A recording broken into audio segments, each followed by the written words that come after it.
నమస్తే, నేను Roja. Welcome to Raj news. మానవ సంబంధాలు మంట కలిసిపోతున్నాయి. క్షణికావేశంలో తీసుకున్న నిర్ణయాలు ప్రాణాల మీదకు తీసుకొస్తున్నాయి. నిమిషం పాటు సుఖం జీవితాంతం బాధను మిగుల్చుతోంది. తెలుగు రాష్ట్రాల్లో రోజు రోజుకు విలువలు దిగజారిపోతున్నాయి. వావి వరుసలు చూడకుండా ఇష్టం వచ్చినట్టుగా వ్యవహరిస్తున్నారు కొందరు ప్రబుద్ధులు. మనిషి అన్న సంగతే మర్చిపోయి పశువుల్లా ప్రవర్తిస్తున్నారు. మాయమైపోతున్న మనిషిపై రాజ్ న్యూస్ స్పెషల్ డిబేట్.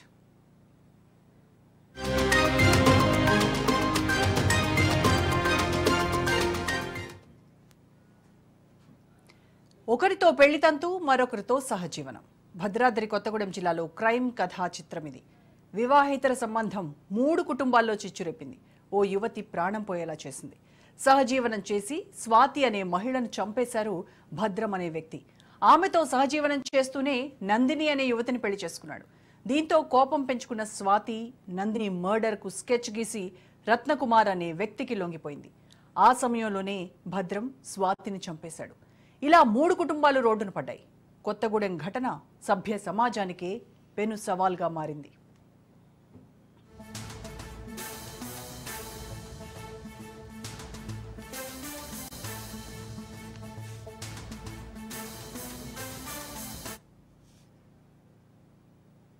ఇక మరోవైపు విశాఖ జిల్లా గాజువాకలో దారుణం చోటు చేసుకుంది. ప్రేమించలేదని ఓ యువతిపై యువకుడు దాడికి పాల్పడ్డాడు. అటు సంగారెడ్డి జిల్లా బొంతపల్లిలో ఓ మర్డర్ కలకలం రేపింది. తల్లి కొడుకులను నడి రోడ్డుపైనే కత్తితో పొడిచి చంపాడు హంతకుడు. వరుస ఘటనలతో తెలుగు నేల ఉలిక్కిపడింది.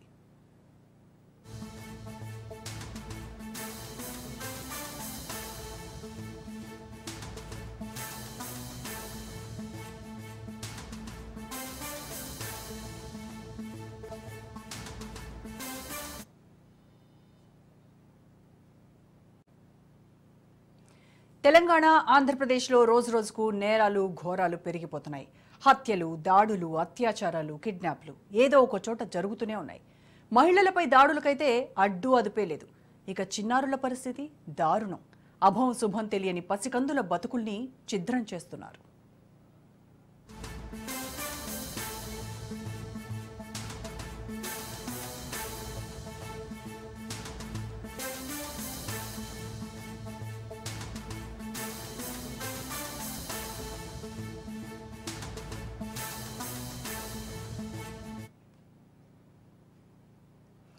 ఇలా వెలుగులోకి వచ్చినవి కొన్ని, రానివి మరెన్నో.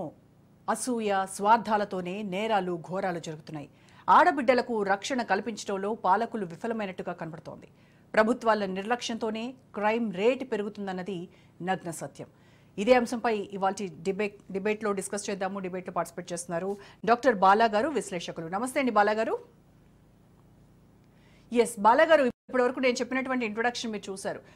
ఇప్పుడు నేను కొత్తగా ఇదంతా చెప్పక్కర్లేదు. మీరు ప్రతిరోజు పేపర్ తిరిగేసినా, టీవీ ఆన్ చేసినా నిత్యకృత్యం అయిపోయాయి ఇలాంటి నేరాలు, ఘోరాలు.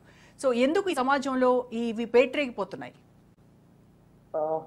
ముందుగా రాజ్ న్యూస్ కి, అలానే రోజా గారు మీకు, అలానే వీక్షించే ప్రజలకి అందరికి గుడ్ ఈవినింగ్ అండి. ఎందుకు ఇలాంటి ఎక్కువగా నేరాలు ఎక్కువ జరుగుతున్నాయంటే because lack of society education, lack of domestic education అండి. అసలు డొమెస్టిక్ ఎడ్యుకేషన్ అంటే డొమెస్టిక్ లైఫ్ అంటే మనుషుల యొక్క జీవితాలు ఏంటి, కుటుంబం ఏంటి, కుటుంబ వ్యవస్థ ఏంటి, మనం ఎలా బతకాలి ఏంటి, మన సమాజం ఏంటి, అసలు వాల్యూస్ అనేది ఎందుకు పెట్టుకున్నాము, సొసైటీ ఇలాంటి మర్డర్స్ ఎందుకు చేసుకోవాల్సిన పరిస్థితి వస్తుందంటే because of only psychological disorder అండి. ఏ మనిషి కూడా ఎప్పుడు డైరెక్ట్ గా మర్డర్ చేయాలంటే ఎవరు కోరుకోరు. ఎలాంటి సందర్భాల్లో కోరుకుంటాడు, చేయాల్సిన పరిస్థితులు వస్తాయి అంటే న్యూరోస్ లో మనకు సైకలాజికల్ గా వాళ్ళు ఒక అన్స్టేబుల్ మైండ్ లోకి వచ్చేస్తారు. ఎందుకు ఇలాంటి అన్స్టేబుల్ మైండ్ కి వస్తారు అంటే సొసైటీలో చిన్నప్పటి నుంచి వీళ్ళు పెరిగిన వాతావరణం కావచ్చు, లేకపోతే వీళ్ళు పెరిగి ఉన్న సమాజం కావచ్చు, లేకపోతే వీళ్ళు పెరిగి ఉన్న తల్లిదండ్రులు వాళ్ళ యొక్క కుటుంబ వ్యవస్థలు కావచ్చు, కుటుంబ సమాజం కావచ్చు, ఇవన్నీ వీళ్ళకి ప్రాబ్లమ్స్ ఉంటే ఏం చేయాలి అనే సొల్యూషన్స్ ని ఎప్పుడు నేర్పించలేదండి మన సమాజంలో. మనం ప్రతి చోట చూస్తే కూడా అంటే వైఫ్ అండ్ హస్బెండ్, లేకపోతే ఒక అమ్మాయి అబ్బాయి, లేకపోతే మేల్ అండ్ ఫీమేల్ కి సంబంధించిన రిలేషన్షిప్స్ ఎంతవరకు లిమిటేషన్స్ ఉంటాయి, ఆ లిమిటేషన్స్ ఏంటి, దానికి నేచర్ ఏంటి, లవ్ ఏంటి, అఫెక్షన్ ఏంటి, ఒక హ్యూమన్స్ ఏ విధంగా కలిసి ఉంటారు. సపోజ్ ఇద్దరు వ్యక్తులకి ప్రాబ్లమ్స్ వచ్చినప్పుడు, ఇష్యూస్ వచ్చినప్పుడు, సర్కమ్స్టాన్సెస్ ఇష్యూస్ వచ్చినప్పుడు దాన్ని ఎలా డీల్ చేయాలి, ఇవన్నీ మనకి ఎడ్యుకేషన్ లేకపోవడము, దాని మీద అవగాహన లేకపోవడము, దానివల్ల ఇమీడియట్ గా అంటే ఎగ్జిట్ ఏంటి అనేది తెలియనప్పుడు ఏం చేస్తున్నారంటే ఇలాంటి దాడులకు రావడము, లేకపోతే సూసైడ్లు చేసుకోవడము, లేకపోతే ఒకరినొకరు డ్యామేజ్లు చేసుకోవడం, ఇలాంటివన్నీ ఎక్కువ జరిగే అవకాశాలు అయితే మనకు ఉన్నాయి. సొసైటీలో కూడా అవే జరుగుతున్నాయి. మనం ఇన్ని సంవత్సరాల నుంచి చూస్తున్నాం సొసైటీలో వివాహిత సంబంధం వల్ల ఎవరిని చంపుకున్నారంట, సూసైడ్ చేసుకున్నారంట, వాళ్ళు వీళ్ళని చంపేశారంట, వీళ్ళు గొంతు కోసేశారంట, కత్తితో కోసేశారంట, ఇవన్నీ చూస్తున్నాం. కానీ ఎప్పుడైనా పోలీసు వాళ్ళు కానీ, ఈ ప్రభుత్వాలు కానీ, సోషల్ సొసైటీస్ లో ఉన్న ఆర్గనైజేషన్స్ కానీ, లేకపోతే మేధావులు కానీ, లేకపోతే ఇంకెవరైనా కూడా దీని మీద ఎప్పుడైనా అవగాహన చేశారా, అధ్యయనం చేశారా? ఎందుకు మన దగ్గర ఇలాంటి దాడులు జరుగుతున్నాయి, ఇలాంటి పరిస్థితులు వస్తున్నాయి, అసలు దీని ఎఫెక్ట్స్ ఏంటి అని చెప్పేసి ఎవరు కూడా సైకలాజికల్ ఆస్పెక్ట్స్ లో ఇప్పుడు దాకా దాని మీద రీసెర్చ్ చేయడం కానీ, దాని మీద పట్టించుకోవడం కానీ, ఎంతసేపు చూసినా మనము ఇలాంటి అకృత్యాలు జరిగితే వాళ్ళని శిక్ష వేయండి, ఉరి శిక్ష వేయండి, ఉరి తీయండి, రోడ్డు మీద రాళ్లతో కొట్టండి, రోడ్ల మీద కట్టెలతో కొట్టండి, చంపేయండి అనే అంటున్నాం తప్ప అసలు ప్రాబ్లం ఎక్కడ, మూలం ఎక్కడుంది, ఎక్కడి నుంచి ఈ ప్రాబ్లం పుడుతుంది? సపోజ్ ఒక అమ్మాయి ఒక అబ్బాయి ప్రేమించుకున్నంత మాత్రాన వాళ్ళు నేరం చేసినట్ట అనేది మనం భావించాలి. కానీ తల్లిదండ్రులు ఏం చేస్తున్నారు, ఒక అమ్మాయి అబ్బాయి ప్రేమించుకున్నారంటేనే అమ్మాయి తరపు వాళ్ళు, అబ్బాయి తరపున వాళ్ళు ఎవరో ఒకరిని దాడి చేయడం అనేది మొదలు పెడుతున్నారు. అలానే సపోజ్ పెళ్లి చేసుకున్న వాళ్ళు, ఒక హస్బెండ్ వైఫ్, వాళ్ళు కలిసి కొద్ది రోజులు కాపురం చేస్తారు, కొద్ది రోజులు వాళ్ళ జీవనాన్ని బాగా సాగిస్తారు. ఆల్ ఆఫ్ సడన్ గా వాళ్ళ మధ్యలో ఏవో కొన్ని డిస్టర్బెన్స్ అనేది క్రియేట్ అవుతాయి. ఆ డిస్టర్బెన్స్లు క్రియేట్ అయినప్పుడు వాళ్ళ ఆ డిస్టర్బెన్స్లని క్లియర్ చేసుకోకుండా వేరే వాళ్ళని అట్రాక్ట్ అవ్వడం అనేది సహజంగా జరుగుతుంది. ఎందుకు జరుగుతుంది అంటే బికాస్ వీఆర్ హ్యూమన్ అనిమల్స్. మనము ఏ హ్యూమన్ అనిమల్ అంటే ఒక హ్యూమనే కాదండి, ఈవెన్ అనిమల్స్ కూడా ఒక ప్రేమ అనేది కోరుకుంటుంది, సహజంగా కోరుకుంటుంది. అలానే మనిషి కూడా ఒక చోట ప్రేమ దొరకనప్పుడు, అది రిలేషన్స్ లో మీరు బైండ్ చేసి పెట్టినా, లేకపోతే లీగల్ రిస్ట్రిక్షన్స్ పెట్టినా, గుండెకి మెదడుకి అయితే దానికి రిస్ట్రిక్షన్స్ ఉండవండి. ఆ ప్రేమ ఎప్పుడైతే దొరుకుతుందో ఆ ప్రేమ దగ్గరికి ఆటోమేటిక్ గా వెళ్ళిపోతుంది. ఆ ప్రేమ దగ్గరికి వెళ్ళిపోయినప్పుడు ఎక్కడైతే ఏవేవి రిస్ట్రిక్షన్స్ వస్తాయో, దాని అడ్డంకులు ఏవైతే ఉంటాయో దాన్ని క్లియర్ చేయాలి, తొలగించాలనే మైండ్ లో ఉంటుంది తప్ప దానికి సొల్యూషన్ వెతుకుదాము, సొల్యూషన్ తీసుకుందాము అనే సందర్భాలు అయితే లేవండి. దీనికి ఇంకో కోణం కూడా చూసుకోవాలి. సపోజ్ ఒక వైఫ్ కి కానీ హస్బెండ్ కి కానీ వాళ్ళిద్దరి మధ్యలో సమస్యలు వచ్చినప్పుడు, వాళ్ళు వేరే వాళ్ళని అట్రాక్ట్ అయినప్పుడు, వాళ్ళు దాన్ని కూర్చొని సాల్వ్ చేసుకోవడము, లేకపోతే డిస్కస్ అవ్వడము అనే తంతుని పక్కన పెట్టేసి మనం ఏం చేస్తున్నాం అంటే ఒకరిని ఒకరు డ్యామేజ్ చేసుకుందాం అనే కోణంలోకి మనం వచ్చేసాం. మనం చూసాం చాలా సందర్భాలలో వైఫ్ అండ్ హస్బెండ్ కి డిస్టర్బెన్స్ వస్తే, సపోజ్ హస్బెండ్ కానీ వేరే అమ్మాయితో ఒకవేళ అఫేర్ పెట్టుకున్నా, లేదు వైఫ్ వేరే వాళ్ళతో అఫేర్ పెట్టుకున్నా, వైఫ్ కొంతమంది అమ్మాయిలు ఎక్కువ తీసుకుంటే నా జీవితం నాశనం అయిపోయింది కాబట్టి నువ్వు కూడా నాశనం అయిపోయి అంటే ఇలా అంటే రివెంజింగ్ మోడ్ లోకి వెళ్తున్నారు. సపోజ్ ఇప్పుడు అమ్మాయిని పెళ్లి చేసుకున్న తర్వాత ఒక అబ్బాయి ఇంకొక అమ్మాయి దగ్గరికి వెళ్ళాడు, ఇంకొక అమ్మాయితో అతను కనెక్ట్ అయ్యాడు, ఒక అమ్మాయితో ప్రేమలో అక్కడ ఉన్నాడు అన్నప్పుడు ఇక్కడ ఏం ప్రాబ్లమ్స్ ఉన్నాయి, ఆ ప్రాబ్లమ్స్ ఎలా రెక్టిఫై చేసుకోవాలి, అతన్ని మళ్ళీ ఏ విధంగా ప్రేమించే విధంగా ఉండాలి అనే కోణాలు పక్కకి వెళ్ళిపోయేసి, బాలగారు మీరు చెప్పినట్టుగా రివెంజ్ మోడ్ లోకి వెళ్ళడం కాదు, చంపుకునేటువంటి దాకా వెళ్తూ ఉన్నారు. అంటే ఇప్పుడు ఇంకా చంపుకోవడం అది ఎంత ఎక్స్టెంట్ కైనా అంటే నేను ఎందుకు రివెంజ్ అంటున్నానంటే రివెంజ్ లో డిఫరెంట్ స్టేజెస్ ఉన్నాయి. రివెంజ్ లో కొట్టడం ఉంటుంది, రివెంజ్ లో లీగల్ గా తీసుకోవడం ఉంటుంది, రివెంజ్ లో లేకపోతే వాళ్ళని డామేజ్ చేయడం ఉంటుంది, లీగల్ గా వాళ్ళని అబ్యూజ్ చేయడం ఉంటుంది, రివెంజ్ లో వాళ్ళకి ఈవెన్ కిల్లింగ్ చేయడం వరకు కూడా ఉంటుంది. అది ద ఎండ్, కిల్లింగ్ అనేది ద ఎక్స్టెంట్ ఎండ్ అనమాట అక్కడ. కానీ ఇక్కడ ఏ స్టేజెస్ లో ఉంటారు, ఏ స్టేజ్ ఏంటి అనేది డిపెండ్స్ అపాన్ వాళ్ళ సైకాలజీ అండి. ఆ సైకాలజీ ఎలా ఎస్టాబ్లిష్ అవుతుంది అంటే మనం చిన్నప్పటి నుంచి పెరిగిన వాతావరణం కావచ్చు, చిన్నప్పటి నుంచి పెరిగిన మన మిత్రులు ఉన్న సర్కమ్స్టాన్సెస్ కావచ్చు, చిన్నప్పటి నుంచి పెరిగిన మన బంధుమిత్రుల్లో ఉన్న వ్యవహారాలు కావచ్చు, అలానే మన తల్లిదండ్రులు ఏ విధంగా యాక్ట్ అయ్యారు అనేది కావచ్చు, ఇవన్నీ మన న్యూరోస్ లో సేవ్ అవుతుందండి. ఎందుకు మీకు ఎగ్జాంపుల్ చెప్తున్నానంటే రోజా గారు, ఇప్పుడు మీరు ఒక యాంకర్, మీరు ఫ్రెషర్ గా ఉన్నప్పుడు, ఫ్రెష్ యాంకర్ గా వచ్చినప్పుడు మీకు అంతగా దీని గురించి తెలియదు. అప్పుడు మీరు ఏం చేస్తారు, మీ సీనియర్స్ కానీ లేకపోతే వేరే యాంకర్లు కానీ ఏం చేస్తున్నారో చూసి దాన్ని మీరు సేవ్ చేసుకుంటారు మెదడులో, అవునా? సో దాని తర్వాత మీరు డే బై డే దాన్ని డెవలప్ చేసుకుంటూ పోతారు. అంటే ఎలా మీరు డెవలప్మెంట్ చేసుకొని ఒక సీనియర్ యాంకర్ అయ్యారో, అదే విధంగా డొమెస్టిక్ లైఫ్ లో కూడా మనం కూడా చిన్నప్పుడు తల్లిదండ్రులు మనకి ఏ విధంగా ఇన్పుట్స్ ఇచ్చారు, సొసైటీ ఏ విధంగా ఇన్పుట్స్ ఇచ్చింది, బ్రదర్ అండ్ సిస్టర్స్ ఏ విధంగా ఇన్పుట్స్ ఇచ్చారు, రిలేషన్స్ ఏ విధంగా ఇన్పుట్స్ ఇచ్చారు, ఈ ఇన్పుట్స్ అన్ని ఇచ్చిన దాన్ని స్టోర్ చేసుకున్నాకనే మనం ఒక ఏజ్కి వచ్చిన తర్వాత మన యొక్క అవుట్కమ్ అనేది ఉంటుందండి. అంటే ఈ న్యూరోస్ ఎవరికి కూడా ఎక్కడి నుంచి రాదండి, మన న్యూరోలో ఆల్రెడీ సేవ్ అయి ఉంటుంది, ఒక డేటా సేవ్ అయి ఉంటుంది. కాబట్టి ఆ డేటా రీకాలింగ్ సిస్టమ్ అని ఉంటాం మనం. ఇది సైకలాజికల్ చేసే వాళ్ళకి చాలా మందికి తెలుసు, రీకాలింగ్ సిస్టమ్ అంటాం. అంటే డేటా రీకాల్ సిస్టమ్ ఇది.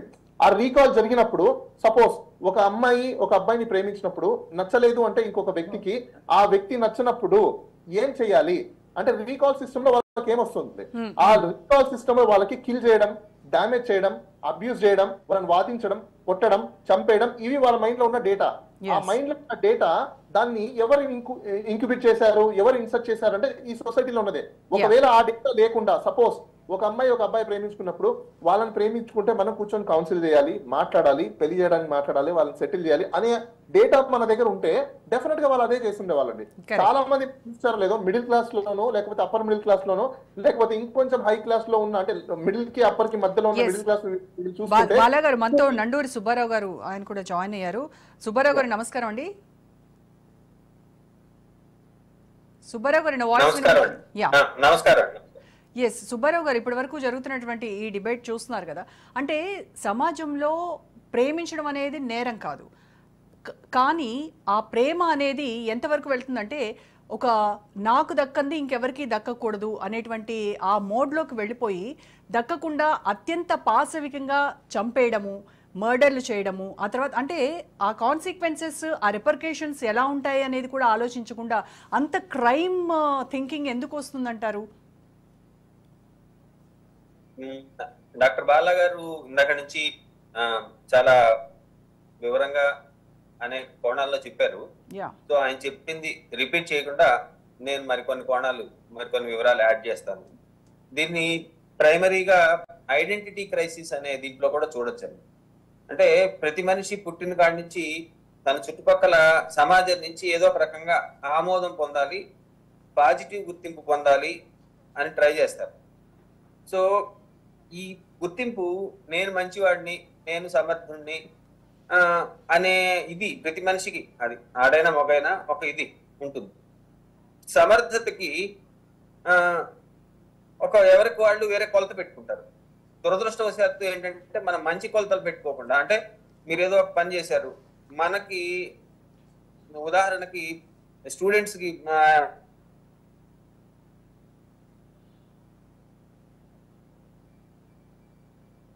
Right, okay. సుబ్బారావు గారి సిగ్నల్ వీక్ గా ఉన్నట్టుంది. అది ప్రమాదకరమైన కొలత కింద మారుతుంది. సో ప్రమాదకరమైన ఇదిగా మారుతుంది. అంటే ఏం చేస్తున్నామంటే మనకి మనం ఎవాల్యుయేట్ చేసుకోకుండా ఎంతసేపు పక్కన వాళ్ళ నుంచి ఆమోదం పొందాలని. అంటే ఇప్పుడు ఇక్కడ మీరు చెప్పిన లవ్ వీటిలో కూడా ఏం జరుగుతుందంటే, వాళ్ళు ఆ అమ్మాయి నన్ను రిజెక్ట్ చేస్తే నేను లోకం దృష్టిలో పనికి మాలిన వాళ్ళగా కనబడతాను.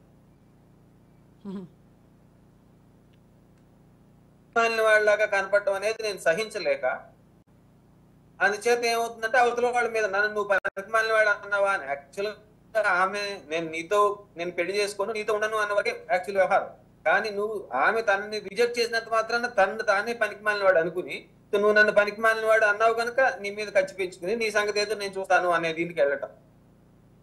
అంటే మన యొక్క విలువ మనం అద్దంలో చూసుకున్నప్పుడు మనకు కనపడే సెల్ఫ్ ఇమేజ్ ఎంతసేపు ఎదుటి వాళ్ళు నన్ను గౌరవించారా, నన్ను చూసి నవ్వారా, నాతో బాగున్నారా, నా ఫేస్బుక్ దానికి లైక్ పెట్టారా లేదా, నాకు పాజిటివ్ కామెంట్ చేశారా లేదా అని you are always dependent on others for your identity.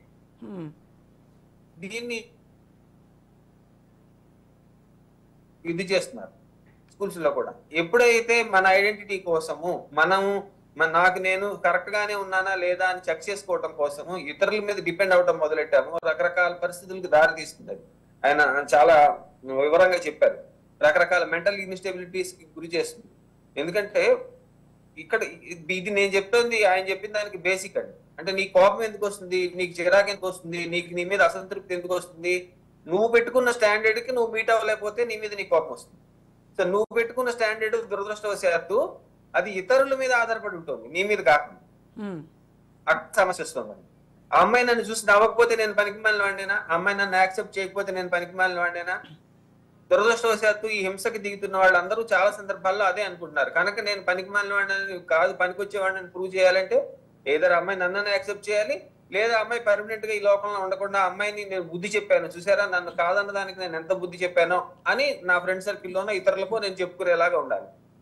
So ఈ లాజిక్ లెస్ దీంట్లోకి వెళ్ళిపోయేసరికి మిగిలినవన్నీ క్లోజ్ అయిపోతున్నాయండి. ఓకే, అమ్మాయికి బుద్ధి చెప్తాను, ఆ తర్వాత ఏమవుతుంది అంటే వాట్ నెక్స్ట్ అనేది ఆ క్వశ్చన్ ఎప్పుడైతే ఎవరైనా ఏ స్థితిలో అయినా మనం వేసుకోగలిగితే, సరే ఇప్పుడు నేను అనుకున్న పని పూర్తి చేస్తాను, వాట్ నెక్స్ట్ అనే క్వశ్చన్ కి మనం కాని ఛాన్స్ ఇచ్చే స్థితిలో మన పిల్లల్ని పెంచితే ఏమవుతుంది అని. దాన్ని మన వాళ్ళు ఏమంటున్నారు, కౌన్సిలింగ్ అంటున్నారు.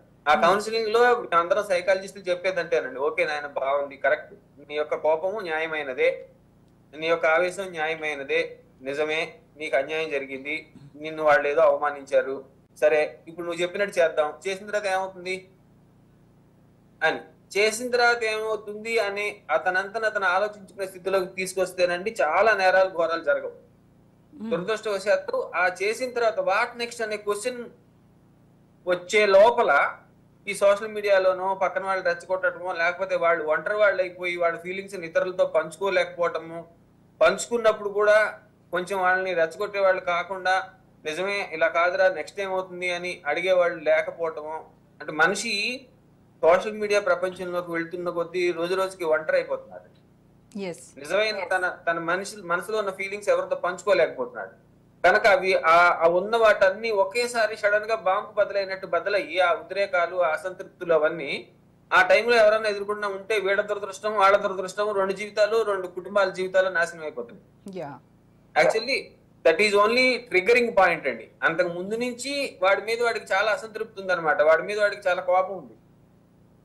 ఇవాళ సడన్ గా అది బదులైపోతుంది. రైట్, ఓకే బాలగారు అంటే ఇప్పుడు కంటే కూడా ఒక 2-3 దశాబ్దాల వెనక్కి వెళ్ళినట్టయితే అప్పుడు ఇంతగా క్రైమ్, ఈ రకమైనటువంటి క్రైమ్ తక్కువేమో అని అనిపిస్తోంది. అంటే ఎందుకు ఇంత క్రైమ్ రేట్ పెరగడానికి కారణం ఏంటంటారు? అండ్ అలాగే అక్రమ సంబంధాలు పెరగటము, ఇవన్నిటికీ మెయిన్ రీజన్ ఎక్కడుందంటారు? అంటే ఫినాన్షియల్గా విమెన్ ఇండిపెండెంట్ అవ్వడము అని కొంతమంది విశ్లేషకులు చెప్తున్నారు. ఒకప్పుడు ఏంటంటే భర్త మీదనే భార్య ఆధారపడి ఉండేది కాబట్టి తనకి అంత చూడముచ్చటగా వాళ్ళు చక్కగా ఉండేవాళ్ళు. ఇప్పుడు ఏంటంటే ఫైనాన్షియల్ ఇండిపెండెంట్ విమెన్ చేస్తున్నారు కాబట్టి వాళ్ళకి ఇంకో రకమైనటువంటి ఆలోచనలు. ఈ వాదన అసలు ఎంతవరకు కరెక్ట్ అంటారు మేడం? అసలు ఇక్కడ ఫైనాన్షియల్ ఇండిపెండెన్సీకి లేకపోతే జరిగే క్రైమ్ కి, డొమెస్టిక్ లైఫ్ అఫెన్సెస్ సంబంధం లేదండి. ఉమెన్ ఇండిపెండెంట్ అయింది అని చెప్పేసి అని క్రైమ్ జరుగుతుంది అనేది మాత్రం అసలు భూతం లేదు. నన్ను అడిగితే ఇట్స్ అబ్యూజ్. ఫైనాన్షియల్ ఇండిపెండెన్సీ ఎంతవరకు అంటే వాళ్ళకి ఒక ఫ్రీడమ్, అంటే ఒక స్టెప్ ఫ్రీడమ్ ఇవ్వడం తప్ప దాని వల్ల క్రైమ్ జరుగుతుంది అనేది మాత్రము కరెక్ట్ కాదు. ఎందుకంటే అమ్మాయికి ఫ్రీడమ్ ఇచ్చినంత మాత్రాన సైకలాజికల్ ఆస్పెక్ట్స్ అయితే పోవు కదండి. కాకపోతే మహా అంటే అమ్మాయి ఏం చేయగలుగుతుంది? అమ్మాయికి ఫ్రీడమ్ వస్తే డబ్బులు వస్తే ఆమె చేయాలనుకున్న పనులు చేస్తుంది. దాంట్లో మంచి పనులు కావచ్చు, చెడ్డ పనులు కావచ్చు, ఏవైనా కావచ్చు. దానివల్ల మనకు సొసైటీలో ఇవన్నీ జరుగుతుంది అంటే దట్స్ నాట్ కరెక్ట్. ఎందుకు అంటే సైకలాజికల్ గా వాళ్ళకి ఎప్పటి నుంచి ఒక డేటా మైండ్ ప్రిజర్వ్ అయ్యి ఉంది. సపోజ్ మీకు చెప్తాను చూడండి, మన ఇండియాలో ఎక్కువగా చూస్తే రిలీజియస్ ఎక్కువ ప్రిజర్వ్ అయి ఉంటుంది.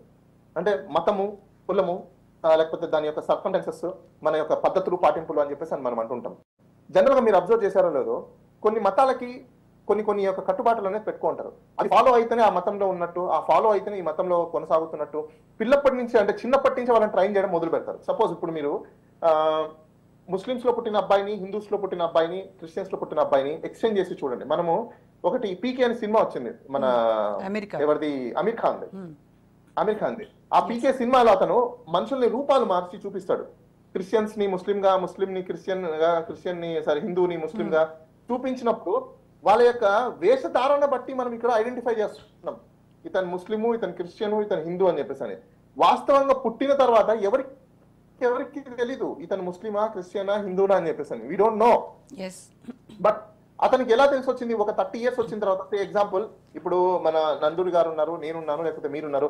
మీరు హిందూ అని మీకు ఎవరు చెప్పారు? Somebody, right? చిన్నప్పటి నుంచి మీ అమ్మ వాళ్ళు, మీ నాన్న వాళ్ళు, మీ చెల్లెలో, మీ అక్కనో, మీ తమ్ముడో, లేకపోతే మీ బంధువులో ఎవరో, మీ సమాజమో ఒకరు హిందువు నువ్వు, ముస్లిము నువ్వు, క్రిస్టియన్ నువ్వు అని చెప్పి మన మీద ఇంపోజ్ చేసిన ఒక డేటా.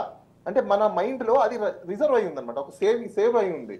ఆ డేటా సేవ్ అయింది కాబట్టి ఎవరైనా ఒకవేళ మీకు క్వశ్చన్ అడిగారు అనుకోండి, who are you, what is your religious అంటే ఇమీడియట్లీ మనం ఏం చెప్తాం? రీకాల్ ఏమవుతుంది మైండ్ లో? I'm Hindu, I'm Indian, I'm Indian Christian, I'm Indian Hindu, I'm Indian ముస్లిం.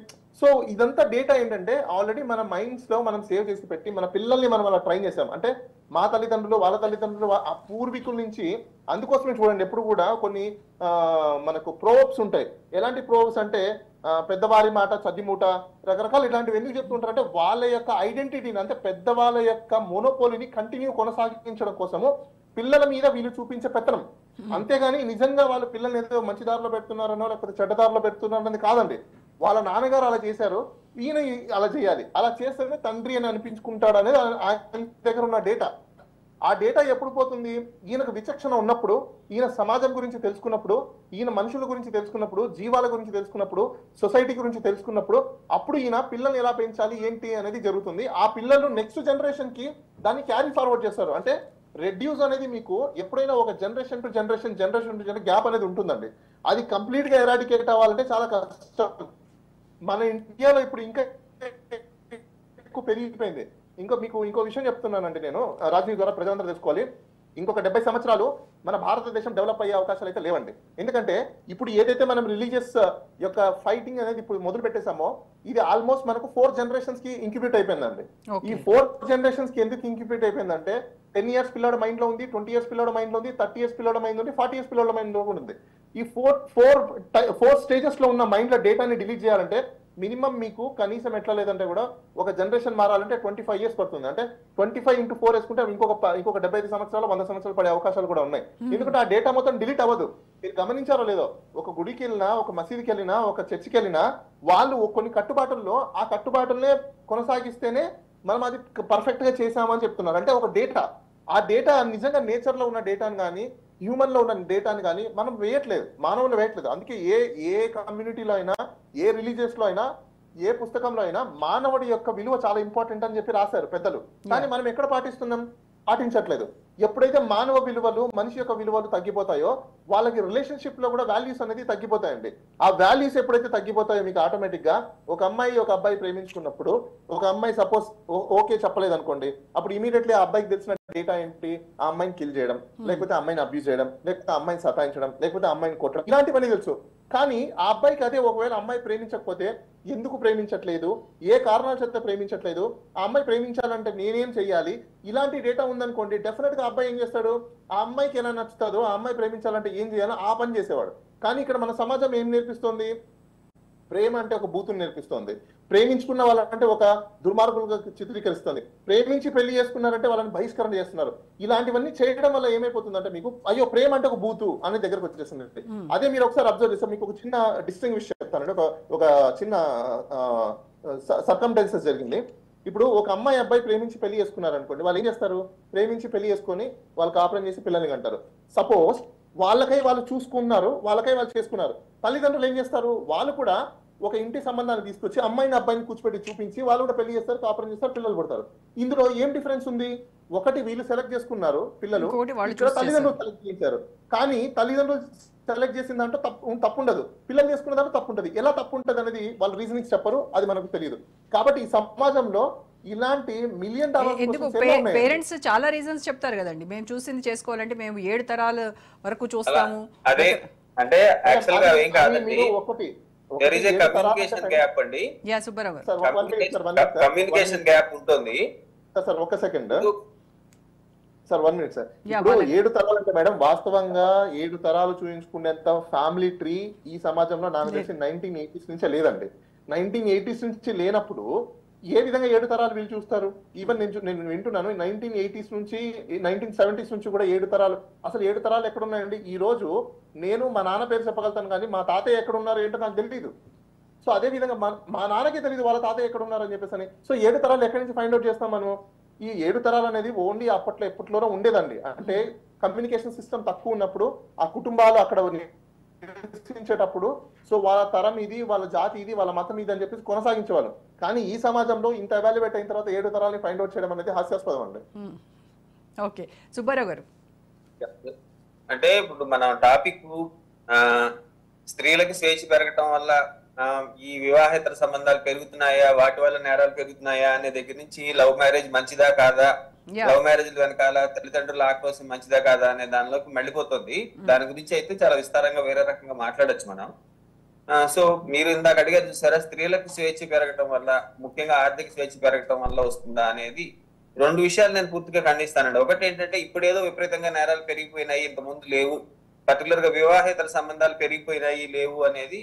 వివాహేతర సంబంధాలు ఇది వరకు కూడా ఉన్నాయి, కాకపోతే ఇప్పుడు మీడియా పెరగటము, అవేర్నెస్ పెరగటము, వాట్సాప్లు పెరగటం వల్ల ఎక్కువ మందికి తెలుస్తోంది. మీరు గమనించి ఉంటే, మీరు ఎంతకాలం జర్నలిజం నుంచి ఉన్నారో నాకు తెలీదు, మనకి ఎయిడ్స్ గురించి అదొక భయానకమైన వ్యాధి అని బాగా ప్రచారం చేసిన రోజుల్లో సడన్ గా ఎయిడ్స్ రోగగ్రస్తులు పెరిగిపోయినట్టు మొదటి 5 ఏళ్లలో చాలా పెరిగిపోయినట్టు, ఎయిడ్స్ భయంకరంగా వ్యాపిస్తున్నట్టుగా మనందరం భయపడిపోయాం. ఇంకా కొద్ది కాలంలో ఇంకేముండదు, ప్రపంచం అంతా ఎయిడ్స్ తోనే అయిపోతుందేమో అని. కానీ తర్వాత ఇప్పుడు కూడా ఎయిడ్స్ ఉంది, ఇప్పుడు కూడా ఎయిడ్స్ వ్యాధిగ్రస్తులు ఉన్నారు, వాళ్ళకి చికిత్స జరుగుతుంది, మామూలుగానే ఉంది. ఎందుకు అలా జరిగిందో మీరు గమనించారా ఎప్పుడన్నా? ఎందుకు జరిగిందంటే అవేర్నెస్ పెరగటం వల్ల, కమ్యూనికేషన్ పెరగటం వల్ల, ఓకే ఈ వ్యాధి ఇది అని గుర్తించి దాన్ని రికార్డ్ చేయటం మొదలు పెట్టడం వలన సడన్ గా పెరిగినట్టు కనపడింది. అంతకు ముందు కూడా ఉంది, కానీ దాన్ని పట్టించుకుని దాన్ని రికార్డ్ చేసి దాని గురించి డిస్కస్ చేసే వాళ్ళు లేకపోవడం వల్ల అంతకుముందు ఎవరు అది ఉన్నట్టు కనపడలేదు. ఇప్పుడు కూడా ఏమవుతుందంటే, ఇందాక నేను చెప్పాను, మనకి సమాజంలో పల్లెటూళ్ళల్లో నగరాలలో అంటే ఒక స్త్రీ ఒక పురుషుడితోనే ఉండాలి అనేది ఆదర్శం అండి. కానీ మనం ఆదర్శవంతంగా జీవించడానికి ఎప్పుడు కుదరదు.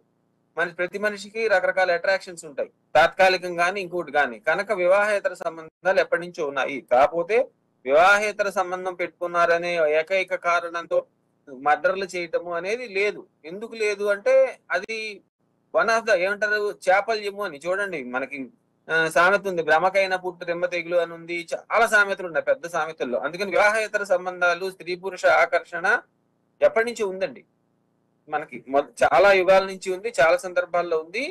దాన్ని మనిషికి ఉన్న అనేక బలహీనతల్లో ఇది కూడా ఒకటిగా చూసేవాళ్ళు తప్ప అదేదో గురి తీయాల్సినంత నేరము, చాలా గొప్ప ఘోరముగా చూసేవాళ్ళు కాదు. కాకపోతే మిగిలిన సమస్యలకి వివాహేతర సంబంధాలకు ఉన్న ఏకైక సమస్య, వివాహేతర సంబంధం వల్ల పుట్టిన పిల్లల్ని ఎవరు ఆదరించాలి, వాళ్ళ పరిస్థితి ఏంటి, వాళ్ళు వీళ్ళు కలిసి వాళ్ళని వదిలేస్తే వాడు సమాజేతర దీనికి అసాంఘిక శక్తిగా తయారవుతాడు, సరైన పెంపకం లేనివాడు.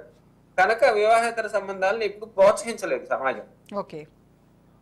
అంతవరకే తప్ప ఇప్పుడు మీరన్నా చూసారా ప్రాబ్లం ఎక్కడ వస్తుందంటే, వివాహేతర సంబంధం ఉన్నది దాన్ని యాక్సెప్ట్ చేయటమో విడిపోవటమో లేకపోతే ఇది కాకుండా ఆ కారణంతో అది హత్యలకు ఎందుకు దారి తీస్తుంది అనేది పెద్ద సమస్య. అది సో ఈ హత్యలకి దారి తీయడానికి కారణం ఇందాక అనుకున్నట్టు ఐడెంటిటీ క్రైసిస్. వాడు అమ్మాయి నన్ను ప్రేమించకపోతే, వాడికి ఏదో సమస్య వచ్చేసి నన్ను యాక్సెప్ట్ చేయకపోతే దాన్ని చాలా పెద్ద అవమానంగా ఫీల్ అవుతున్నారు. అసలు దాన్ని అది ఏదో కొంపలంటుకు పోయే విషయంగా ఫీల్ అవుతున్నారు. అది లేకపోతే ఇంకొకరితో ఇది చేస్తేనో ఇంకొకటో ఇది అంటే మోసం చేసినట్టుగా ఫీల్ అవుతున్నారండి. ఈ మోసం చేసినట్టుగా ఫీల్ అవటము, నేను నిన్ను ఎంతో నమ్మాను, నువ్వు నన్ను మోసం చేస్తావా, రైట్, నేను మోసం చేశారు, మళ్ళీ ఇందాక అన్నాను మోసం చేసిన తర్వాత ఏంటి, నువ్వు చంపేస్తే అన్న కలిసి వస్తుందా, నేను పోయినా పర్వాలేదు, నేను మోసం చేసిన వాళ్ళ మీద ఖర్చు తీర్చుకోవాలి. సో ఇక్కడే సమస్య వస్తుందండి. అంటే మనం చాలా షార్ట్ టెంపర్ గా, షార్ట్ ఫ్యూజ్ తో చేస్తున్నాము. లాంగ్ టర్మ్ 20 ఏళ్ళ 10 ఏళ్ల తర్వాత 5 ఏళ్ల తర్వాత నా పరిస్థితి ఏంటి అని ఆలోచించేలాగా పెరగటం లేదు. యాక్చువల్ గా గతంతో పోల్చినప్పుడు ఇప్పుడు మనందరికి లైఫ్ స్పాన్ పెరిగిందండి. ఇదివరకు 60 ఏళ్ళు దాటితే బతుకుతాం లేదో తెలిసేది కదా రకరకాల రోగాల వల్ల. ఇప్పుడు ఎన్ని రోగాలు ఉన్నా మనకి డబ్బులు ఖర్చు పెట్టేనే 80 ఏళ్ల దాకా బతికిచ్చేస్తున్నారు. ఇది ఏదన్నా రోడ్డు యాక్సిడెంట్ అయ్యి పోవాల్సిందే తప్ప మామూలుగా అనారోగ్య కారణాల వల్ల పోయే వాళ్ళ సంఖ్య బాగా తగ్గిపోయింది మీరు గమనిస్తే. అంటే కోవిడ్ లాంటి అనుకోని పరిస్థితుల సంగతి తీసేస్తే. కనుక ఒక లాంగ్ టర్మ్ వ్యూతో పిల్లల్ని పెంచగలిగితే నువ్వు చాలా కాలం ఉండాలి బాబు, చాలా కాలం ఆరోగ్యంగా ఉండాలి, చాలా కాలం ఇదిగా ఉండాలి అనే దీంతో పెంచగలిగితే. కానీ దురదృష్టవశాత్తు మన నిత్య జీవితంలో మనం బాగా పరిగెడుతున్నాం అండి. ఆఖరికి మనం చదువుకున్న వాళ్ళం అని ఇన్ని కబుర్లు చెప్తున్న వాళ్ళం కూడా మనం ఏదో హడావిడి పరిగెత్తనం. తెల్లారు లేచిన తర్వాత ఆ రోజు అర్జెంట్ గా చెదురుకుండా చేయాల్సిన పని ఏదో కనపడుతుంది. ఆ పని పూర్తి చేయడం, ఇదవ్వటం, చేస్తే చేసామని సాటిస్ఫాక్షన్ తో నిద్రపోవటం, చెయ్యకపోతే ఆ రోజు అసంతృప్తితో కోపంతో నిద్రపోవటం. ఎప్పటికప్పుడు మీరు గమనిస్తే మనవి చాలా రోజువారీ జీవితాలు అయిపోయినాయి. యాన్యువల్ ప్లానింగ్ ఇప్పుడు మనలాగా మీడియాలో ఉన్న వాళ్ళకి అట్లాంటి వాళ్ళకే ఒక 6 నెలలు 3 నెలలు ముందు ప్లానింగ్ చేసుకోవడం కష్టం అయిపోతుంది.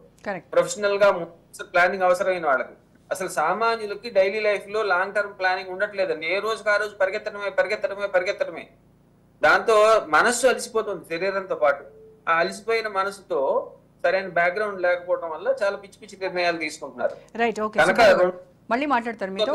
Present Teja, Raj news reporter Teja present మనకి అందుబాటులో ఉన్నారు. తేజ, ఈ రాష్ట్రం ఆ రాష్ట్రం అని లేదు, రెండు తెలుగు రాష్ట్రాలు కావచ్చు, దేశంలో ఉన్న ఏ రాష్ట్రంలో చూసినా ఏ రాష్ట్రాలు జిల్లాలే కాదు కుగ్రామాల్లో కూడా రోజు రోజుకి అంతకంతకు నేరాలు ఘోరాలు పెరుగుతున్నటువంటి పరిస్థితి. ప్రత్యేకించి హైదరాబాద్లో చూస్తే మెట్రోపాలిటన్ సిటీస్ అయినటువంటి హైదరాబాద్ కావచ్చు, అటు వైజాగ్ కావచ్చు, బెంగళూరు కావచ్చు, ఈ సిటీస్లో ఇంకా కాస్త ఎక్కువగా నేరాలు జరుగుతున్నటువంటి పరిస్థితి. సో ఓవరాల్గా ఈ క్రైమ్ రేట్ని చూస్తే పోలీస్ డిపార్ట్మెంట్ ఏమంటోంది? అంటే ఒక మాట మాత్రం మనం చాలా స్పష్టంగా చెప్పాలి ఇక్కడ. ఎందుకంటే ప్రపంచ దేశాలన్నీ కూడా భారతదేశం వైపు చూస్తుంటే, కానీ భారతదేశంలో ఉన్నటువంటి ఇతర రాష్ట్రాలన్నీ కూడా తెలుగు రాష్ట్రాల వైపు చూసేటువంటి పరిస్థితి. ఎందుకంటే దానికి కారణం సాంప్రదాయాలు, కట్టుబాట్లు, అదేవిధంగా మన మానవ సంబంధాలకి ఇచ్చేటువంటి విలువలతోటి మొత్తంగా ఇటు సౌత్ ఇండియా కావచ్చు, ప్రత్యేకించి రెండు తెలుగు రాష్ట్రాల్లో కావచ్చు, చాలా అత్యధిక ఆదరణ అనేటువంటిది మన సంస్కృతి సాంప్రదాయాలకు ఉంది. కానీ ప్రస్తుతం చూస్తే మీరు అన్నట్లుగా ఇటు మెట్రోపాలిటన్ సిటీల్లో కావచ్చు, లేదంటే ఇక్కడ నుంచి కుగ్రామాల వరకు కూడా కావచ్చు, ఈరోజు వాట్సప్, ఫేస్బుక్ అనేటువంటి సోషల్ మీడియా అనేటువంటిది చాలా విపరీతంగా పెరిగిపోయినటువంటి పరిస్థితి ఉంది. రీల్స్ చేసేటువంటి పరిస్థితులు ఎక్కువ వస్తున్నాయి. ఈ రీల్స్ అనేటువంటిది భర్త చేస్తే భార్యకి నచ్చదు, భార్య రీల్స్ చేస్తే భర్తకి నచ్చదు. ఇక్కడ ఏంటంటే వీరిద్దరి మధ్య కూడా కొంత అండర్స్టాండింగ్ అనేటువంటిది లోపం రావటం, ఒకరి ఆరోగ్యకరమైనటువంటి సంబంధాలుగా కొనసాగాల్సినటువంటి బంధాలన్నీ కూడా విచ్ఛిన్నం అయ్యేటువంటి పరిస్థితులు ఇక్కడ ఏర్పడుతున్నాయి. అయితే పోలీసులు ప్రధానంగా ఇలాంటి అంశాలపైన చెప్తున్నటువంటి సమాచారం చూస్తే మాత్రం అంటే క్రైమ్ రేటు రోజు రోజుకి పెరిగిపోవడానికి కారణం, ఎందుకంటే సహజీవనం చేయడానికి ఒకరవుతున్నారు, సహజీవనంతో కొన్ని అవసరాల కోసమే సహజీవనాలు చేస్తున్నారు, తర్వాత మళ్ళీ ఏదో డబ్బున్నవారు అని చెప్పి చూసుకొని తర్వాత వివాహాలు చేసుకుంటున్నారు, వివాహాలకు ఒకరు, అవసరాలకు ఒకరు, సహజీవనానికి ఒకరు అని చెప్పి, అంటే మళ్ళీ తర్వాత వాళ్ళు లైఫ్లోకి అడ్డొస్తారేమో, బ్లాక్మెయిల్ చేస్తారేమో అనేటువంటి భయాలతో వారు భయపడి వారికి ఉన్నటువంటి మనుగడ ఎక్కడ దెబ్బతింటుందో, లేకపోతే వారికి వచ్చినటువంటి ఆపర్చునిటీ అనేటువంటిది ఎక్కడ దెబ్బతింటుందో అనేటువంటి దానిలో భాగంగానే వీరంతా కూడా క్రైమ్కి పాల్పడుతున్నారు. ఆ మనిషి అడ్డు తొలగించుకునేటువంటి ప్రయత్నం చేస్తున్నారు. కాబట్టి అలాంటి అంశాల్లో భాగంగానే ఈ విధంగా కూడా క్రైమ్ రేట్ అనేటువంటిది విపరీతంగా పెరిగిపోతుంది. రోజు రోజుకి కనీసం చట్టాలు, బలమైనటువంటి చట్టాలు ఉన్నాయి, ఇంప్లిమెంట్ చేయడానికి ఉన్నప్పటికీ కూడా కానీ ప్రభుత్వాలకు కావచ్చు, పోలీసులు కావచ్చు చాలా తీవ్ర ఛాలెంజింగ్గా కూడా మారుతున్నటువంటి పరిస్థితి. కారణం ఏంటంటే అంటే ఏ శిక్షకి ఏమైనా కానీ ఏదైనా డబ్బులు పెడితే మనకు బెయిల్ వచ్చేస్తుంది, లేకపోతే ఇంకొకటి 7 సంవత్సరాల కంటే తక్కువ కాలం ఉండేటువంటి శిక్షలకైతే స్టేషన్ బెయిలే వస్తుంది. ఇలాంటివన్నీ కూడా కొంత అవగాహన ఉండటం, ఒక భయం, భక్తి అనేటువంటిది లేకపోవటం, ప్రత్యేకించి మానవ సంబంధాలను గౌరవించాలి, పరస్పరం గౌరవించాలి అనేటువంటిది లేకపోవటమే వీటికి ప్రధాన కారణంగా వారంతా చెప్తున్నటువంటి పరిస్థితి. అయితే పోలీసులు క్రైమ్ రేట్ని తగ్గించేటువంటి ఇప్పటికే ఎంతోమంది ఎన్నో రకాలైనటువంటి అవగాహన సదస్సులు కల్పిస్తున్నప్పటికీ కూడా పరిస్థితుల్లో మార్పు అయితే రావటం లేదు. కేవలం ఇదంతా ఒక స్వార్థంతో, అంటే గతంలో అయితే ఉమ్మడి కుటుంబాలు ఉండేవి. ఉమ్మడి కుటుంబాలు ఉండటం వల్ల ఇంట్లో ఉన్నటువంటి నాన్నమ్మలు కావచ్చు, అమ్మమ్మలు కావచ్చు, తాతయ్యలు కావచ్చు, వారు హెచ్చరించే వాళ్ళు ఉమ్మడి కుటుంబాలు ఉన్నాయి కాబట్టి కుటుంబ పరువు పోతుంది అనేటువంటి భయం ఉండేది. కానీ ఇప్పుడంతా కూడా చాలా ఇండివిజువాలిటీకి అలవాటు పడిపోయారు. అదేవిధంగా లేట్ నైట్ పార్టీస్కి, అందులోనూ ఇటు ఫ్యామిలీ మెంబర్స్ అందరూ కూడా కలిసి మద్యం సేవించడం, కలిసి సిగరెట్లు తాగడం, ధూమపానం, ఇవన్నీ చాలా కామన్ అనేటువంటి పదం కూడా చాలా ఎక్కువగా వినిపిస్తుంది. ఇవన్నీ కూడా కొంత కారణం అవడంతో పాటు ఈ విధంగా కూడా బంధాలన్నీ కూడా చాలా విచ్ఛిన్నం అవుతున్నాయి, బలహీన పడిపోతున్నాయి. చెప్పేటువంటి స్వార్థం పెరిగిపోవటం వల్లే ఈ విధమైనటువంటి పరిస్థితులు దాపరించాయి. చట్టాలు, బలమైనటువంటి చట్టాలు ఉన్నప్పటికీ కూడా ఇంప్లిమెంట్ చేయడానికి కూడా కొన్ని రకాలైనటువంటి రాజకీయ కారణాలు కానివ్వండి, లేదంటే ఇంకా ఇతరత్ర కారణాలు కానివ్వండి, కొంత ఇన్ఫ్లుయెన్స్ చేసేటువంటి ప్రభావం ఉండటం, లేదంటే ఒక డబ్బులు పెట్టుకుంటే మనం బయటపడిపోవచ్చు అనేటువంటి అలాంటి కోణం కావచ్చు. ఇలాంటివన్నీ కూడా ఇలాంటి మానవ సంబంధాలను దిగజార్చడమే కాకుండా క్రైమ్ రేట్ పెరిగిపోవడానికి ప్రత్యేకించి యువతే ఎక్కువగా కూడా ఈ విధమైనటువంటి క్రైమ్ రేట్కి పాల్పడేటువంటి పరిస్థితులు దాపరిస్తున్నాయని పోలీసులు చెప్తున్నట్లుగానే మనం చెప్పాలి. రోజా గారు. Right Teja, thank you. So Bala గారు, ఇప్పుడు ప్రేమ వివాహాలో లేకపోతే ప్రేమికులు ఇద్దరి మధ్య సరైనటువంటి అవగాహన లేకపోతే నాకు దక్కంది ఎవరికి దక్కకూడదు అనేటువంటి వీటితోనూ క్రైమ్ రేట్ పెరుగుతూ ఉంది. మర్డర్లకు సైతం వాళ్ళు వెనకాడట్లేదు అనేది ఒక యాంగిల్ అయితే, వావి వరుసలు అనేవి చూడకుండా ఇప్పుడు తండ్రి కూతురు పైన అత్యాచారం, లేదు అని అంటే ఒక బాబాయి ఒక చిన్న పిల్ల పైన అత్యాచారం, ఇలాంటి సంఘటనలు రోజు చూస్తూనే ఉన్నాం. అంటే ఇంత నీచంగా, ఇంత కర్కశంగా, ఇంత పాశవికంగా ఎందుకు ప్రవర్తిస్తూ ఉన్నారంటారు? ఒకటి మేడం, ఇక్కడ ఇప్పుడు మీరు చెప్పినవైతే నాకు తెలిసి ఎర్రర్ చాలా తక్కువగా ఉంటుందండి. అంటే ఒక 1%, 2% ఉంటుంది తప్ప 99% ఎక్కువగా ఉండదు. అంటే అవి సమ్ సైకలాజికల్ డిజార్డర్స్ ఆస్పెక్ట్స్ అండి. ఇప్పుడు ఎవరైనా కూడా వాళ్ళకి హార్మోనల్ ఇంబ్యాలెన్స్ అనేది కూడా జరుగుతుంటుంది సమ్ టైమ్స్. ఆ హార్మోనల్ ఇంబ్యాలెన్స్ జరిగినప్పుడు వాళ్ళ థాట్ ప్రాసెస్ అనేది ఇమీడియట్లీ చేంజ్ ఓవర్ అవుతుంది. ఆ చేంజ్ ఓవర్ అయినప్పుడు మీకు ఏమవుతుందంటే ఎదుటి ఉన్న వ్యక్తి అసలు రిలేషన్షిప్స్ ఏంటి, అసలు ఈ రిలేషన్షిప్స్ అనేది మనం ఎక్కడ తెచ్చుకున్నాం వాస్తవంగా. మోయింజాదారో ఒక సాంగ్ విన్నాం మన రజనీకాంత్ లో, రోబోట్ 2 అనుకో, robo 1 robo 2 I think, robo 1. Mohenjodaro అని చెప్పేసి ఒక కాన్సెప్ట్ ఉంది మనకు, అంటే ఓల్డెస్ట్ హ్యూమన్ సిస్టమ్ అనమాట అది. మోయింజాదారోలో మనకు అక్కడ అసలు ఇప్పుడు ఈ రిలేషన్షిప్ అని మనం తెచ్చుకున్నాం, అంటే ఈమె వావి వరుసలు అనేది వైఫ్, బ్రదరు, సిస్టరు, డాటరు, ఇలాంటివన్నీ మనం క్రియేట్ చేసుకున్న ఒక వరుసలు. లాంగ్ బ్యాక్ మనకు అసలు ఇలాంటి బ్యారియర్స్ అనేది లేవు. అంటే హ్యూమన్ కి ఏమైపోతుందంటే బ్యారియర్స్ ఎప్పుడైతే వస్తుందో, రిస్ట్రిక్షన్స్ అనేది ఎప్పుడు స్టార్ట్ అయిపోతుందో, అక్కడ మీకు ఆటోమేటిక్ ఒక క్రైమ్ అనేది ఎస్టాబ్లిష్ అయిపోతుంది. అంటే ఓపెన్ గా ఉండాల్సిన సోర్స్ ఏదైతే ఉందో అది ఎప్పుడైతే క్లోజ్ అయిపోతుందో మీకు అక్కడ ఆటోమేటిక్ గా ఇలాంటి క్రైమ్ జరిగే అవకాశాలు ఉంటాయి. సపోజ్ ఇప్పుడు మీరు ఉన్నారు, ఒక బాబాయి పాప మీద చేయడము, ఎందుకంటే ఆయన ఆ సర్కమ్టెన్సెస్ లో ఆ అమ్మాయిని ఒక హ్యూమన్ అండ్ ఫీమేల్ రూపంలో చూస్తున్నాడు. అంటే అతనికి ఉన్న సైకాలజీ, అతనికి ఉన్న డిస్టింగ్విష్ రిలేషన్ ని అతను పట్టించుకోవట్లేదు, మైండ్ యాక్సెప్ట్ చేయట్లేదు.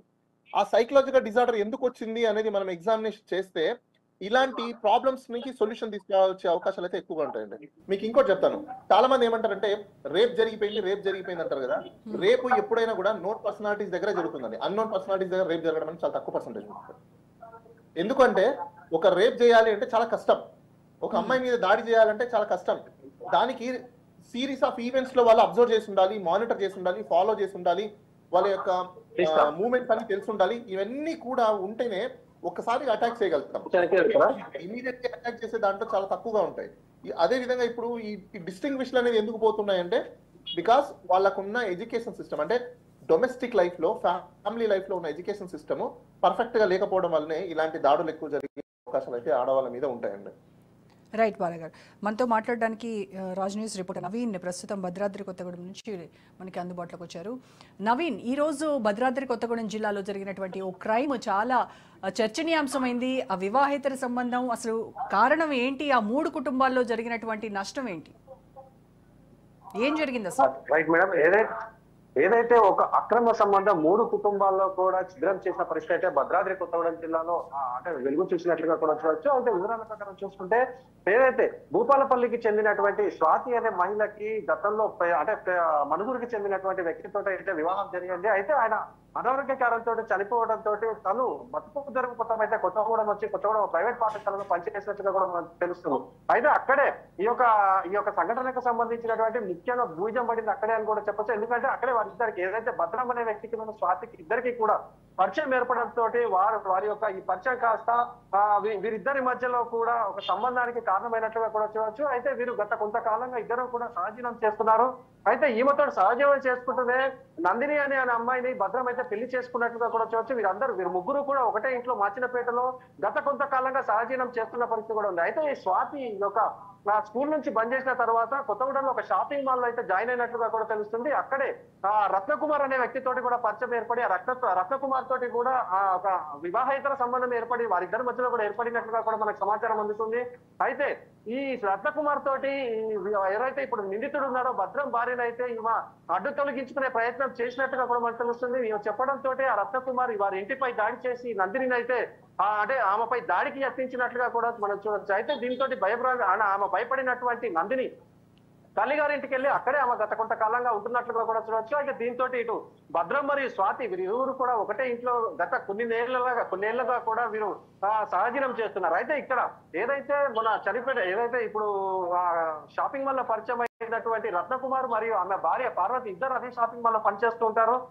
ఇప్పుడు ఏదైతే చనిపోయినటువంటి మృతురాలు స్వాతి వారి తండ్రి ఉద్యోగం ఉందంటూ వారికి పెట్టిస్తానంటూ వారి దగ్గర నుంచి డబ్బులు తీసుకున్నట్లుగా కూడా మనకు తెలుస్తుంది. అంటే సుమారు ఒక 15 లక్షల రూపాయల వరకు కూడా వీరి దగ్గర నుంచి ఈ స్వాతి అయితే వసూలు చేసినట్లుగా కూడా తెలుస్తుంది. అయితే ఇదంతా విషయం కూడా అంటే ఈ భద్రానికి అయితే దాంట్లో నుంచి కొంత సొమ్ము ఇచ్చినట్టుగా కూడా మనకు తెలుస్తుంది. అయితే గత కొద్ది రోజులుగా వీరిరువురు పార్వతి మరియు రత్నకుమార్ అనే వీరిద్దరూ కూడా డబ్బులు ఇవ్వకిచ్చి రావు అనే ఒక ఉద్దేశంతో వీరు పురుగుల మందు తాగి చనిపోయిన ఘటన అయితే భద్రాద్రి కొత్తగూడెం జిల్లాలో ఒక సంచలనంగా కూడా మారింది. ఎందుకంటే ఉద్యోగాల పేరుతోటి డబ్బులు తీసుకుంటూ అనేక మంది ప్రాణాలు వదులుతున్న నేపథ్యంలో వీరిరువురు కూడా ఉద్యోగం కోసం డబ్బులు ఇచ్చి చనిపోయిన నేపథ్యంలో ఒక కలకల రేపినట్లుగా కూడా చూడవచ్చు. అయితే ఈ నేపథ్యంలో వీరి తల్లిదండ్రులు ఏదైతే ఈ చనిపోయినటువంటి పార్వతి మరియు రత్నకుమార్ తల్లిదండ్రులు చించుపల్లి పోలీస్ స్టేషన్ లో ఒక కంప్లైంట్ కూడా రేజ్ చేసినట్లుగా కూడా మనం చూడవచ్చు. ఈ కంప్లైంట్ రేజ్ చేసిన నేపథ్యంలో ఇటు స్వాతిని అయితే విచారణకు విచారణకైతే పోలీసులు తీసుకొస్తున్నారు. అయితే గత ఒక 3 రోజుల నుంచి పోలీస్ స్టేషన్ లో విచారణకైతే స్వాతి రావకపోవడంతో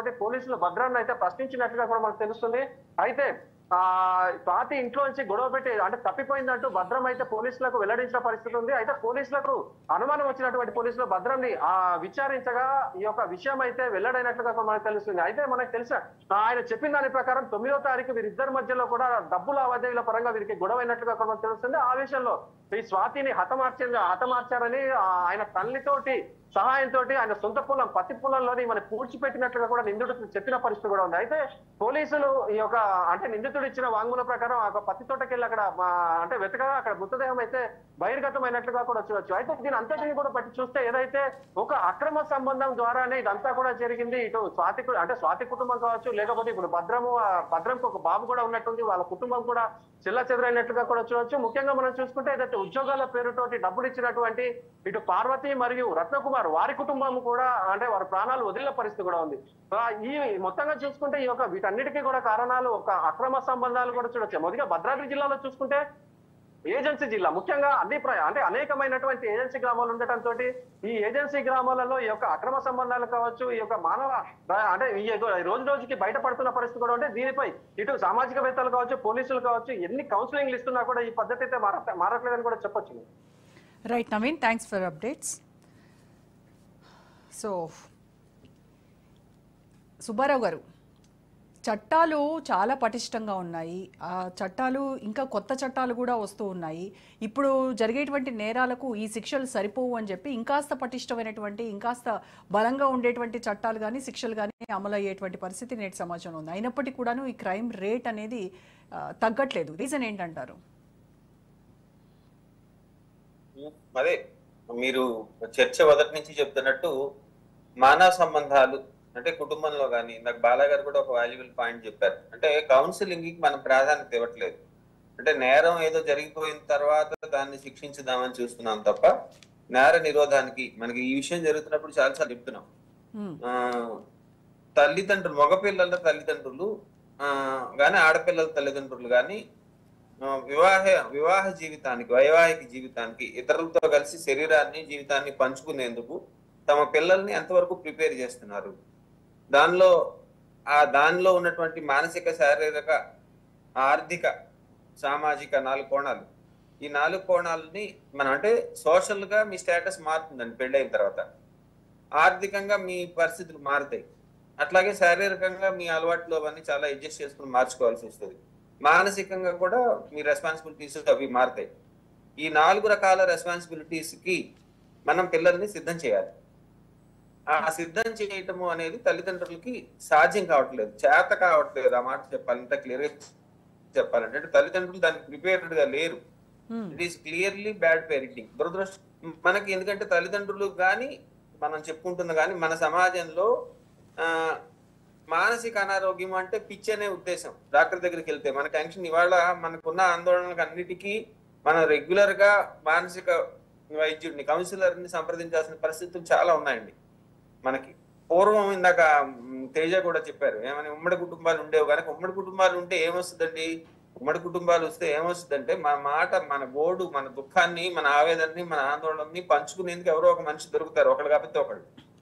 దురదృష్టవశాత్తు చిన్న కుటుంబాల్లో హాస్టల్లో పెంచడాలు లేదా తల్లిదండ్రులు ఉద్యోగాల కోసం పరిగెత్తడాల్లో పిల్లలకి సోషల్ మీడియా మీద ఆధారపడటము లేకపోతే ఇంకో దాని మీద ఆధారపడటమే జరుగుతుంది. ఇందాక నేను చెప్పాను, ఒంటరితనం పెరిగిపోతుంది.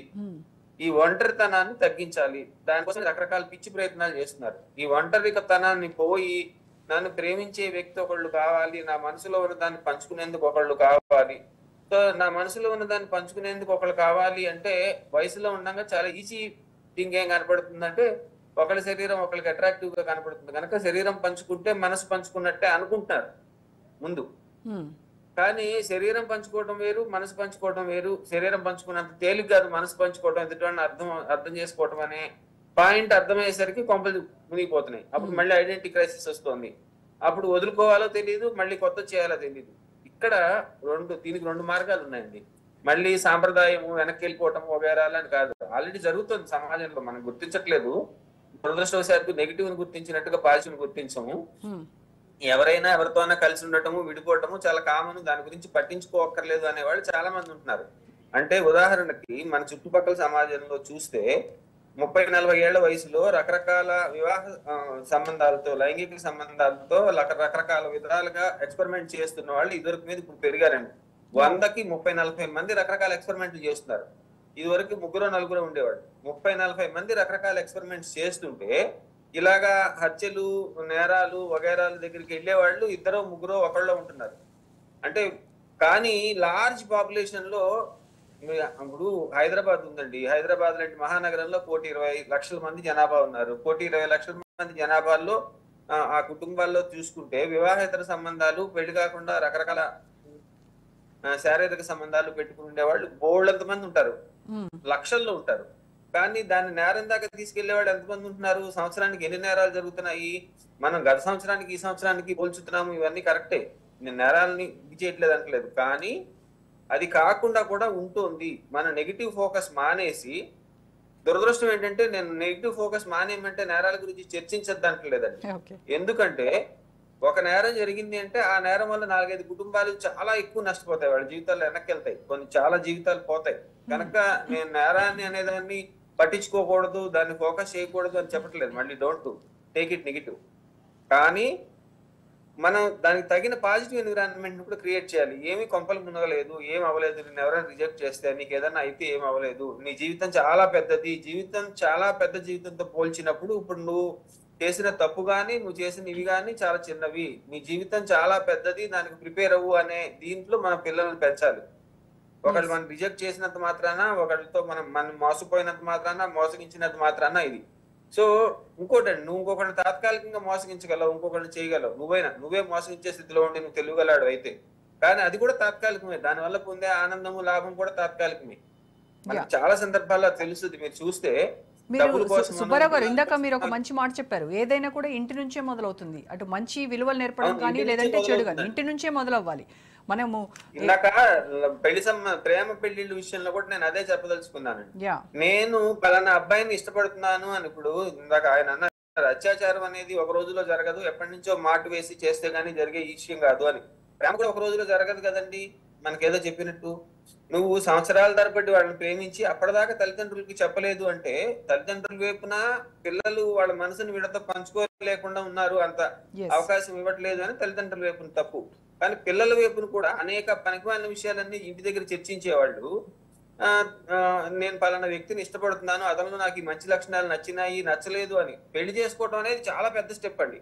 కానీ ముందు పలానా వ్యక్తి నా స్నేహితుడు, నాకు నచ్చాడు, నాకు నచ్చలేదు, అమ్మాయి నేను అదే అనేది తల్లిదండ్రులతో ఎందుకు డిస్కస్ చేయట్లేదు? అక్కడ కమ్యూనికేషన్ గ్యాప్ వస్తుంది. అసలు తల్లిదండ్రులకు అంత తీరిక ఉంటుందంటారా? పిల్లలు అసలు వాళ్ళు ఏ దారిలో వెళ్తున్నారు, ఏం చేస్తున్నారు, వాళ్ళకి ఏమైనా కష్టం ఉందా, నష్టం ఉందా అని ఓపెన్ గా వచ్చి వాళ్ళతో డిస్కస్ చేసేటువంటి ఆ ఎన్వైరన్మెంట్ క్రియేట్ చేస్తున్నారు అసలు తల్లిదండ్రులు?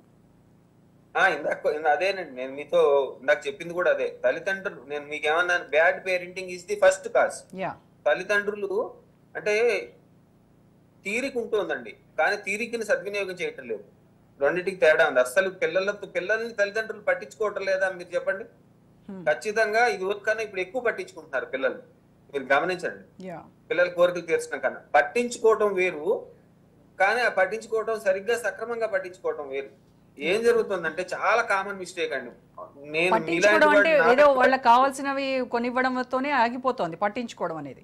కాదు, అది కూడా ఓకే, దాని సంగతి వదిలేండి, అది ప్రేమ ప్రకటించడానికి మార్గం. ఏం జరుగుతుందంటే అంత బాగా జరిగినంత సేపు నా కొడుకు, నా కూతురు, నా ముద్దులు పట్టి, నా గారాలు బిడ్డ అని చూస్తారు. వాళ్ళు ఏదైనా చిన్న తప్పు చేస్తే, చీ నీ వల్ల మా పరువు పోయింది, నువ్వు మమ్మల్ని రోడ్డు మీద నిలబెట్టావు, నువ్వు మమ్మల్ని నేను విడదీస్తారు. చూడండి, అంటే తప్పు చేస్తేనేమో నువ్వు వేరు మేము వేరు, నువ్వు రైట్ చేస్తేనేమో మనం మా పిల్లాడు. అంటే ఏమవుతుంది, నీకు తెలియకుండానే బాబు నువ్వు మంచి చేస్తే మాత్రమే నిన్ను మా వాడి కింద ఉంచుకుంటాము, నువ్వు తప్పు చేస్తే నిన్ను మేము ఆటోమేటిక్ గా డిజోన్ చేసుకుంటాము అని మనం చెప్తుంటే, రేపొద్దున మనతో అవసరం తీరిపోయింది అది పిల్లలు కూడా మనం డిజోన్ చేసుకుంటారు కదండి. మనం ఏం నేర్పుతున్నాం చూడండి, తప్పు చేసి రాగానే చీ నువ్వు మా కడుపుని చెడగొట్టావు, నువ్వు నిన్ను కొడుకు అనుకునేందుకు నాకు చాలా అవమానం వేస్తుంది, నేను కూతురు, ఏది చిన్న విషయాల్లో వాడికి మార్కులు తక్కువ వస్తేనో లేదా ఏదో టీచర్తో దెబ్బతింటేనో లేదా ఇంకేదైనా చిన్న పని చేస్తే కానించి తప్పు చేస్తే అమ్మ నాన్న మన దూరంగా ఉంచుతారు. పిల్లలు తప్పు చేస్తే వాడిని సరి చేయాల్సింది ఎవరండి? మనమే కదా. తప్పు నాన్న ఇలా చేస్తే నీ భవిష్యత్తు పాడైపోతుంది, నువ్వు చాలా గొప్పవాడు అవ్వాలి అని చెప్పాలి తప్ప, నువ్వు మా కడుపుని చెడగొట్టావు, నీ వల్ల మేము చాలా అవమానాలు ఫీలవుతున్నాము, నీ వలన మేము అనే మాటలు వాడటం వల్ల నువ్వు వేరు మేము వేరు అని చెప్తున్నామండి. రైట్. అలాగే సుబ్బారావు గారు, ఇప్పుడు ఈ నేరాలు ఇంకొంచెం పెరగడానికి కారణం కొంతమంది విశ్లేషకులు చెప్తున్నటువంటి మాట ఏంటంటే అడల్ట్రేషన్ అనేది కూడా కాస్త దీనికి తోడవుతోంది అనేది వాళ్ళ వాదన. దీంతో ఏకీభవిస్తారా మీరు? మీరు అనేది వివాహేతర సంబంధాలు, అడల్ట్రేషన్ డెఫినెట్ గా అండి. నేను మీతో ఇందాక చెప్తుంది అదే. ఎప్పుడైతే ఒంటరితనం పెరిగిపోతుందో తన మనసులో ఉన్న మాటని ఎవరితో పంచుకోవాలి, ఇతరుల దగ్గర నుంచి ఆమోదం, ఐడెంటిటీ పొందాలి అనుకున్నప్పుడు ఒక 15 ఏళ్ల 16 ఏళ్ల పిల్లాడు, 15 ఏళ్ల ఆడపిల్ల, 18 ఏళ్ల పిల్లాడు, లేదా 20 ఏళ్ల పిల్లాడు, పెద్ద ఏజ్ లో వదిలేయండి, అది 15 ఏళ్ల నుంచి 30 ఏళ్ల వరకు ఉన్న ముఖ్యంగా మానసికమైన ఒంటరితనము శారీరకంగా రిఫ్లెక్ట్ అవుతుందండి మీకు. అందుకోసమే ఇంటి దగ్గర తల్లిదండ్రులు సరిగ్గా మాట్లాడని పిల్ల ఆటో వాడు చక్కగా మాట్లాడి అమ్మాయికి ఐస్ క్రీమ్ కొనిస్తే ఆటో వాళ్ళతో వెళ్ళిపోతున్న పిల్లలు చాలా హైలీ ఎడ్యుకేటెడ్ పిల్లలు మీకు చాలా మంది తెలుసు. ఎందుకని ఆటో వాడు వీళ్ళ మీద కన్సర్న్ చూపిస్తున్నాడు, వీళ్ళ మీద ప్రేమ చూపిస్తున్నాడు. అంటే మనకు తెలియకుండా మీరు, నేను, చాలా మంది కూడా మనం ప్రేమ కోసం వెంపర్లాడుతున్నాం అండి, నన్ను ఆమోదించాలి అని తల్లిదండ్రులు. అట్లాగని లేకపోతే ఇందాక చెప్పినట్టు ఆపోజిట్ ఓవర్ ప్రేమ చూపించి, ఓవర్ పొసెసివ్ చూపించి తీరా చేసి వాళ్ళు ఎక్కడో చిన్న తప్పు చేస్తే తప్పు చేయగానే దాని భూతత్వంలో చూపించేసి చేస్తున్నారు. Right. Okay, thank you so much Subbarao గారు. టైం